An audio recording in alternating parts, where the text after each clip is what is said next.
Iran का America और Israel को झटका। ईरान ने गुपचुप तैयार किया तैरता हुआ मिसाइल शहर। ईरान ने इशारों इशारों में दी इजराइल को धमकी।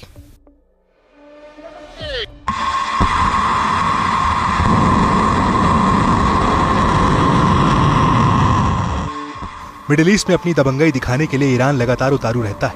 ईरान ने एक बार फिर दुनिया के सामने अपनी सैन्य ताकत की नुमाइंदगी की।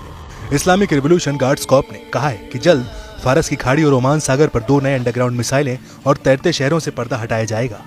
इनमें क्रूज और बैलिस्टिक मिसाइलों की एक लंबी चौड़ी सीरीज भी शामिल होगी। IRGC के ब्रिगेडियर जनरल अली मोहम्मद नैनी ने बताया कि ईरान की नई सैन्य सुविधाओं का उद्घाटन बड़े पैमाने पर एक समारोह में किया जाएगा। IRGC चीफ हुसैन सलामी की मौजूदगी में नैनी ने कहा कि इजराइल इस बात से अच्छी तरह वाकिफ है कि कब्जे वाले इलाकों के ऊपर का आसमान ईरानी सैनिकों के लिए खुला है। ईरानी सेनाएं अधिक सटीकता, तेजी और खतरनाक तरीके से इजरायली संपत्तियों पर हमला कर सकती हैं। IRGC किसी भी सूरत में बड़ी और जटिल लड़ाइयों के लिए तैयार है। ईरानी सेनाएं इजराइल के खिलाफ कार्रवाई करने का आदेश जारी होने के पल भर के भीतर ही मुस्तैदी से हमले के लिए भी तैयार है। हथियारों और मिसाइलों को बड़े पैमाने पर बनाया जा रहा है। ऐसे में जाहिर होता है कि ईरान ने अपनी नई ताकत हासिल कर ली। बता दें कि ईरान दुनिया की 14वीं सबसे बड़ी मिलिट्री ताकत है। वहीं मिडिल ईस्ट में ईरान की ही सबसे बड़ी और मजबूत सेना मानी जाती रही। ईरानी सेना के हालिया बयान से एक बार फिर ईरान और इजराइल का टकराव बढ़ने की आशंका जताई जाने लगी। मालूम हो कि पिछले साल ईरान और इजराइल कई मौके पर आमने सामने आ गए थे, जहां दोनों ही देशों ने एक दूसरे पर जमकर बमबारी की थी। ईरान ने 300 से ज्यादा रॉकेट और मिसाइलों से हमला कर इजराइल को दहला दिया था।